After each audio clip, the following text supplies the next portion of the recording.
There's a food that's been in the bellies of frontline soldiers, became a Monty Python punchline, turned into unwanted emails, and somehow has shown up in gaming vernacular, and is on grocery store shelves right now here in 2026. And I have never tried it. Which is strange, given that I was a chef for 25 years. You'd think I've tried it all. So today we're gonna fix that. By the end of this video, I'm going to be digging into this culinary archaeological artifact called, yes, Spam. And I don't think this is about whether this tastes good or not. I have a feeling what it's gonna taste like, but this is more than just about food. This is about an enduring cultural icon that carries more weight than the label suggests. This is culture, identity, meaning through Gen X eyes. Let's get to it.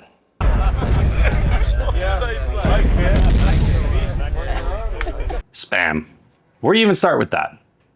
Maybe the beginning. It all started in Austin, Minnesota. It was 1937 and America was still dealing with the tail end of the Depression. So people needed food. And the food that they were looking for was non-perishable, low cost, and protein packed. Jay Hormel, the son of the founder of Hormel Foods, he had a great idea. See, he wasn't just a meat packer. He wasn't just like a butcher. He was an innovator. He challenged his team to come up with a way to use pork shoulder meat, something that was in plenty of supply, was high quality, but was wasted often. It wasn't used, it wasn't in demand. And he wanted something that was tasty and also shelf stable. So after tooling around and doing a little experimenting, a little R&D, they finally cracked it. So they had this wonderful product, but what do you call it? They had no idea. So they outsourced it. They had a naming contest. And the winner would get a crisp $100 bill for their troubles. And that's where the name Spam came from. Now, what does it mean? That's a lot of conjecture around there. Some people think it's a combination, or technically a portmanteau, of the word spiced and ham. Other people say it's specially processed American meat. There's all sorts of jokes out there. But regardless of what it's called, it was a hit. So let's address the elephant in the room, so to speak. It's the whole mystery meat moniker that's attached to Spam. Spam is the butt of many jokes, and back in the day, a lot of the GIs, the army soldiers, would make fun of it, and they had all sorts of names for it. You know, something posing as meat, etc. But let's bust that myth, because it's anything but a mystery. The classic Spam recipe has only 6 ingredients. That's it. I thought there'd be a lot more, frankly. So I was surprised when it was just that. And as a chef, I mean, we tend to think simpler is better in many ways. And especially for canned or frozen foods, you want as little in there as possible. So let's dive into these 6. First, the big one, pork and ham. That's considered one ingredient. So that again is the high quality shoulder with some thigh meat. Then we have salt, that's for flavor, obviously, and preservation. Salt has been a preservative for centuries. Then water, to keep it moist. Pretty straightforward. Then we have potato starch, the only binder in this recipe. And that just keeps it together. That gives it the form and the shape and the sliceability. Sugar for a little sweetness and balancing the salt. And then we finish with sodium nitrite. Ooh, chemical nugget. Relax. It's a preservative. And not only does it keep the product safe from bacteria, especially botulism, it also gives products like bacon and hot dogs and cured meats and Spam that pink color. And that's it. That's been the same core ingredients for the last 80 years. No weird fillers, no other, dodgy, sketchy things in there. Just pork, salt, and a sprinkle of science. The true explosion of Spam happened when it was time to feed the troops in World War II. The military needed something that was easy to transport, had loads of calories, and also wouldn't spoil in extreme temperatures.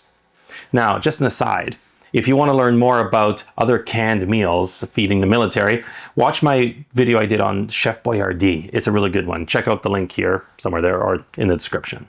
And so for the military, Spam fit the bill perfectly. In fact, Hormel Foods, who owns Spam, they would ship out 15 million tins a week to feed the Allied troops. For many American troops, this was a lifeline. They ate Spam for breakfast, lunch, and dinner, to, mixed reviews, of course. And, they even joked saying that it was ham that failed the physical, or it was meat that won the war. But in the end, Spam wasn't just about, filling bellies. It was also used for trade and aid. As American troops found themselves, in certain islands in the Pacific and, establishing bases in them, and like South Korea, they brought the Spam with them. And in some of those areas where local foods, were scarce at the time, Spam really filled the gap, especially for crucial protein. And so this Spam started to get integrated into local cultures and in their food. And, this is kind of where the global love story starts, especially in places like Guam and the Philippines, Hawaii, and South Korea. So while many GIs had a love-hate relationship with it, and probably a lot of GI issues, having it all the time, for many other cultures and countries, Spam became like a symbol of resilience in a way, and became part of traditions and part of their culture and cuisine. And so from those humble beginnings, Spam has not only become, a rapid fire belly buster, but it's also become like a pop culture phenomenon in many ways. So let's look at how did, Spam become this unofficial mascot of the Gen X, latchkey culture, the mystery meat that fueled us all. And also how that has to do with why there's so many unwanted emails in your junk folder.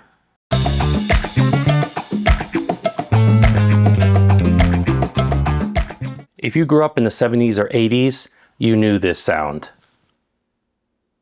The sound of an empty house. Both parents working, sometimes multiple shifts or odd hours. For latchkey kids, the Gen X, the kitchen wasn't a place of culinary exploration. It was about tactical survival. And right now we may have Uber Eats, but back then we had cabinets. And in those cabinets, for some, stood the yellow and blue tin, the king of convenience. And it stood along the Holy Trinity, or the Three Musketeers of the solo afternoon. I'm talking hot dogs, KD, and Spam. Gen X was the first generation to truly master the speed as survival lifestyle. With both parents working, food became function. Spam was the ultimate tool for independence. You didn't need a parent or a stove. You just needed a butter knife and a dream.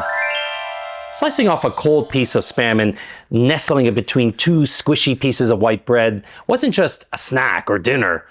It was the taste of independence, of you being in charge before your parents came back at 6 o'clock. Now, like I said, I never grew up with Spam, but there was other things in cans that I remember cracking open, like ravioli or puddings, or like soup. I remember that Habitant pea soup with ham. Oh, it was so good. So good. But things got a lot easier when this came onto the market. The ultimate game changer, the microwave. Suddenly, Spam could be hot. It didn't have to be this gelatinous smudge on your Wonder Bread. And everything got easier. Hot dogs didn't have to be boiled in water. Pasta didn't have to be room temperature. And even though the microwave was the size of a sedan back then, it gave you some autonomy. Like, you were able to heat yourself up dinner without having to worry about a messy stove or a parent watching over you. With Spam and a microwave, you can get that sizzling, salty protein hit in like 45 seconds. And then you can just scarf it down and go back to your TV or back to your Space Invaders, or hang out with your friends down by the creek where that weird guy lived, the one with a Ford Pinto that never went anywhere. You know what I'm talking about. Now, stepping out of the kitchen, how did this meat become a digital curse or a gaming term? It started with British comedy, namely Monty Python. And in 1970, they aired this very famous now sketch where it was a diner and everything on the menu had Spam. And every time the word Spam was mentioned, all these Vikings there would just start chanting Spam, Spam, Spam, like really loud. And it just killed any kind of conversation. It just, washed over everything. Fast forward to the early days of the World Wide Web.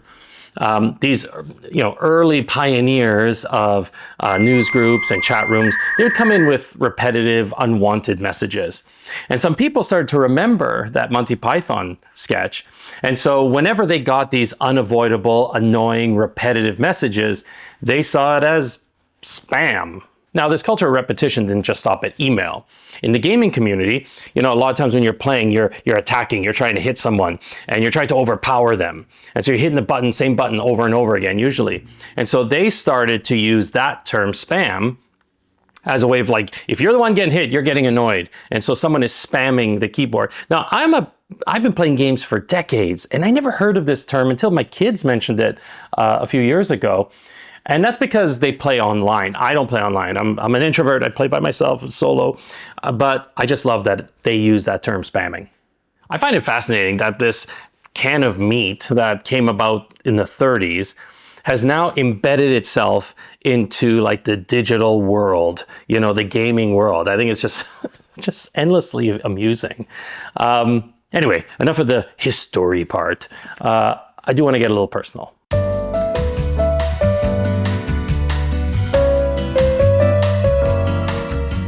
As a chef of 25 years experience, I've spent a lot of time procuring, the perfect ingredients, whether it's seafood, produce, or whatever.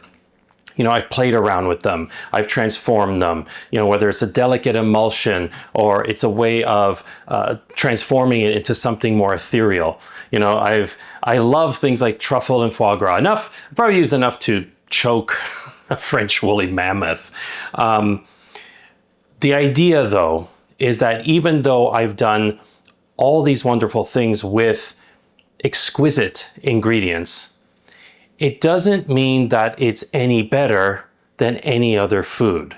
This is something that I've shared with countless students and apprentices over my years in the chefing field. I have never looked down on any piece of food, any ingredient or product. Not junk food, not fast food, whatever it is. To me, food is food. And certainly I've never put my nose up when it came to a can of Spam. Because at the end of the day, when you strip away all the ego and the fancy white tablecloths, food is about two things: context and survival. Like I said earlier, I didn't grow up eating Spam. It's not because my parents were like food snobs or anything like that. It was just not on our radar. We never made jokes about mystery meat or anything like that.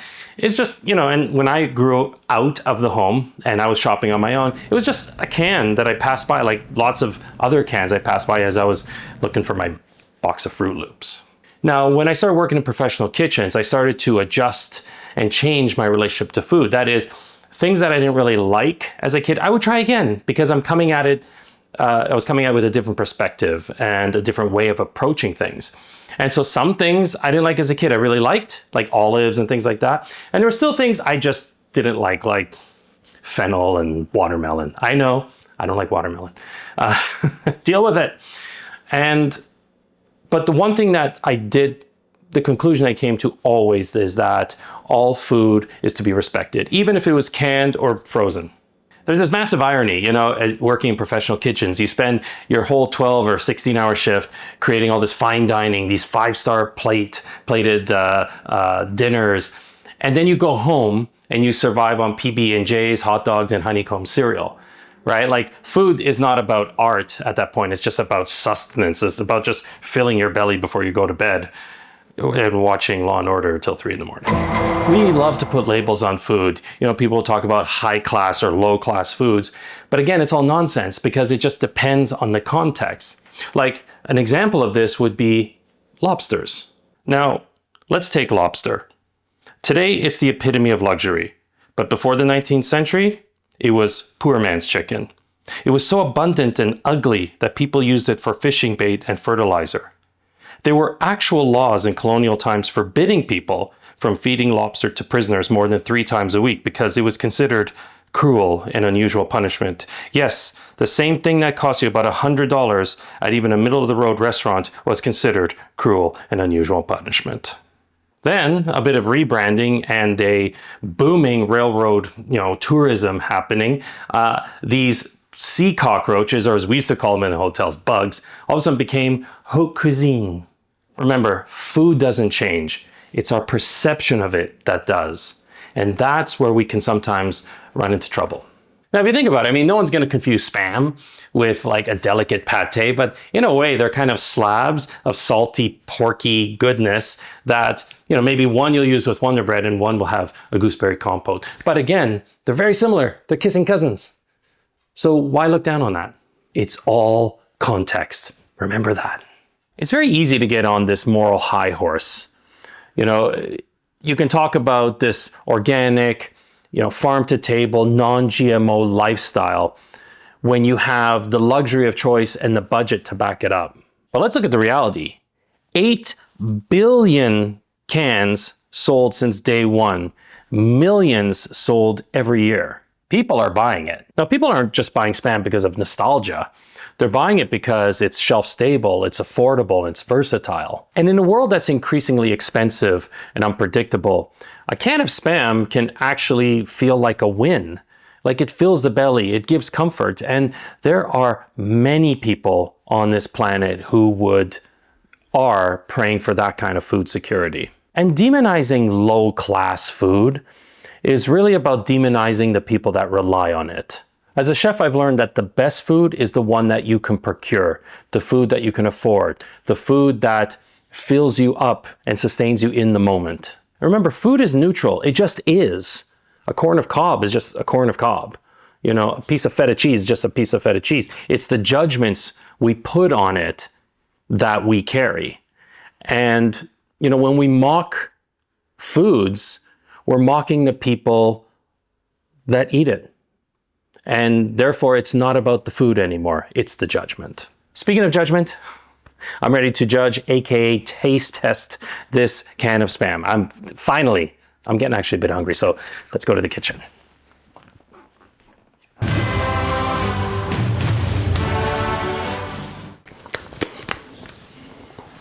Well, let's crack it open.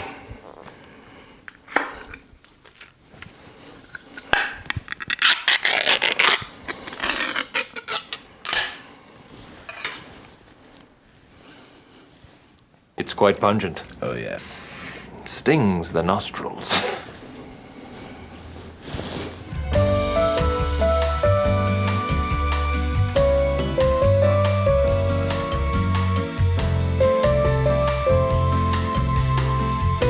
I'm not gonna lie, it smells like 1944 and 1984 all at once. In all honesty, it smells a lot better than I thought it would. So let's keep going. So apparently you're supposed to slice these into 1/4-inch thick slices. I'm Canadian, so I'll do my best. It's not metric enough for me. But you get what you get, and you don't get upset. All right, let's go.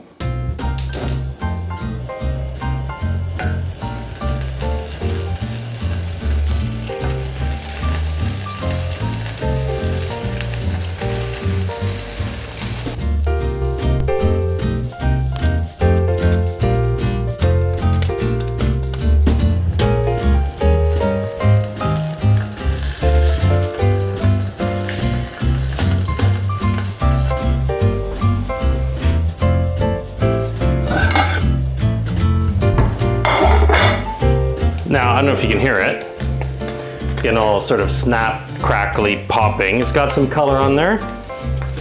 It smells fine. It's lovely. A little stir. I didn't have to use any oil because it's got enough fat in it.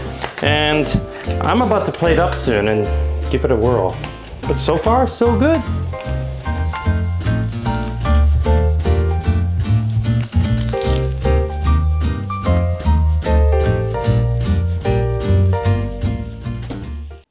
All right, let's dig in.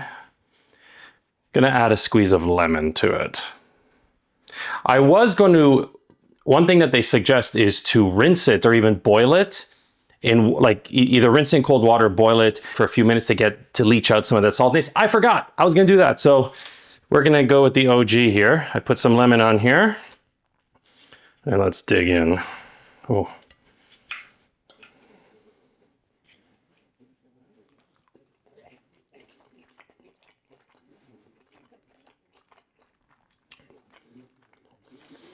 Well, it's definitely a salt-forward experience, but the lemon does help to kind of cut some of that.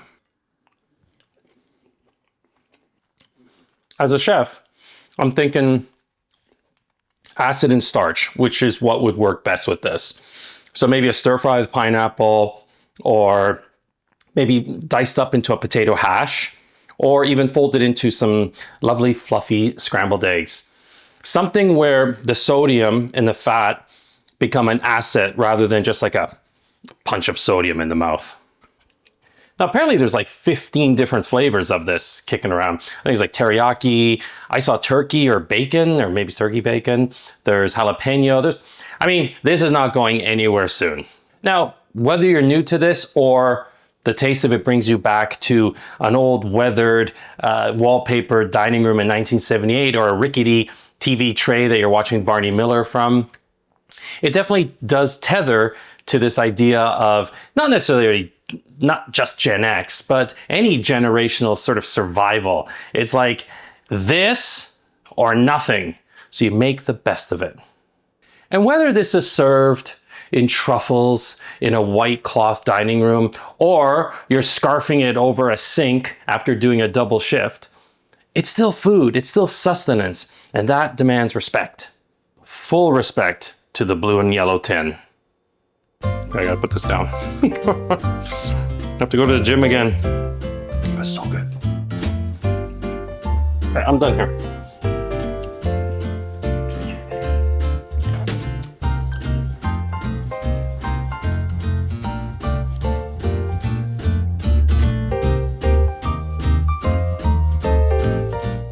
So what have we learned from this 12-ounce block of pork and potato starch?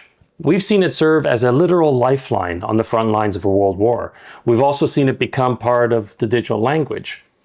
And more importantly, we've seen it become a little like a quiet hero on the American and even international kitchen. Whether it's a latchkey kid in a silent house getting their first taste of independence, or maybe someone working several jobs just to keep the lights on, they need something quick to eat. Or maybe it's a retired chef who's looking for a hit of pure, unpretentious comfort. Pure, unpretentious comfort. Spam does the trick. It's easy to judge what is on someone else's plate. But remember, food doesn't have a class, it has purpose. Some of food's purposes are comfort, reward, social connection, cultural identity, pleasure, and so many more. It also has the purpose of filling a belly and providing a moment of peace. Hungry and then fed. That's the only thing that really matters. So fry off a hunk and let me know what you think. Or maybe drop a comment sharing your favorite memory of Spam or anything like that growing up. And if this has been helpful in any way, shape, or form, please like, comment, subscribe, etc. And if you dig Gen X commentary on things like food and culture, art, etc., then stick around. There's more to come. This has been... We'll see you next time.